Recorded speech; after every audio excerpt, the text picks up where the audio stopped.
Haruki Murakami is a well-known author, especially in his achievements of bringing both Eastern and Western culture into his books. He has won a variety of awards, such as the Franz Kafka Award and the World Fantasy Award. While there are many places we can start, a story of any person truly begins at the beginning of their lives. So, just like any other story, we will start there with Haruki Murakami. In Kyoto, Japan, around 1949, Chiaki and Miyuki Murakami welcomed their son Haruki Murakami into this world.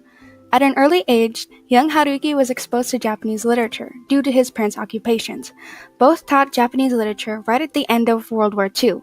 World War II was a critical time for his parents, himself, and the future books he would soon go on to write. After growing up in Kobe, he moved to Tokyo within his adult years. While in Tokyo, he moved on to continue his education. He attended Waseda University, where he not only pursued his education, but met his soon-to-be wife Yoko. It wasn't until 8 years after their marriage that he began writing his first book, Hear the Wind Sing. Over the next multiple decades, he would go on to publish a variety of books. All his success would soon follow after his first publishing, as a soon-to-be trilogy would begin his rise to the top. The book was followed by 2 sequels, Pinball and finally, A Wild Sheep Chase to form the trilogy of The Rat. With A Wild Sheep Chase coming out to be published, the book was instantly acclaimed to fame in both Japan and the West. While many of his books acclaimed to fame in time, this book in particular was one that caught the attention of a world much further west than Japan. A Wild Sheep Chase follows the plot of our unnamed main character as he is put on the hunt for a certain sheep that has haunted many lives. He is assigned to find the sheep, and thus the hunt for it began.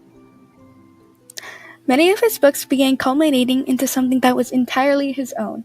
While bringing in the traditional writing of Japanese style, Murakami also incorporates the Western writing style, often using some sort of humor to lighten up something that would be told much more seriously if told in the traditional Japanese-styled writing. Most of his writings are in reference to historical events, not only ones that are from the country of Japan, but from ones that impact many, if not all, on a global scale. Which brings us back to the reference of history itself. In regards to that subject, one event worked to majorly impact both his writing and his life outside of novel writing. Japan had gone through quite a lot during the duration of the Second World War. Once again, it presented the people with the threat. It posed a danger to not only their culture, but to their well-being for the country and its existence as well. During the beginning of the war, Japan went on to attack many of the Asian countries around it, choosing to side with Nazi Germany at the time. The siding of powers can also be seen in his books. In fact, many of his works are tied into events with historical significance. For example, after the Hanshin earthquake and the Tokyo subway sarin gas attack in 1995, he interviewed survival victims, as well as members of the religious cult responsible. This resulted in a series of books, Underground and Underground 2. Murakami's books hold this power to them, one in a style that is entirely his own. His work makes us wonder one question: where are you now? It is one question enough to make people question their entire existence at times. That's what makes his writing so special.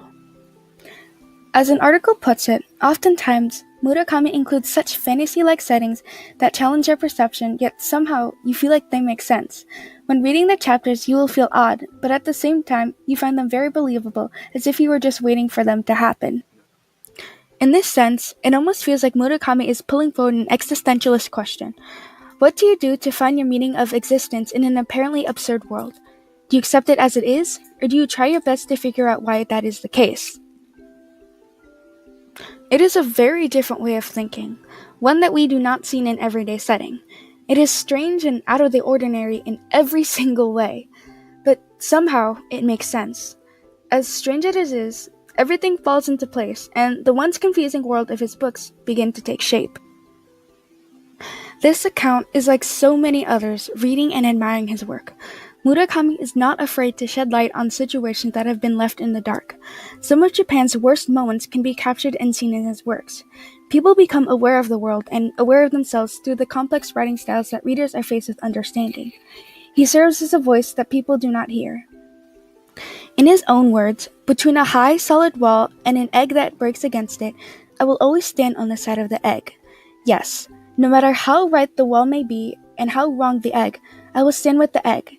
If there was a novelist who, for whatever reason, wrote works standing with the wall, of what value would such works be?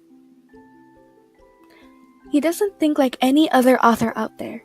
He turns his different perspective into words, and his words are combined to make something incredible. In his words once more, if you read only the books that everyone else is reading, you can only think what everyone else is thinking.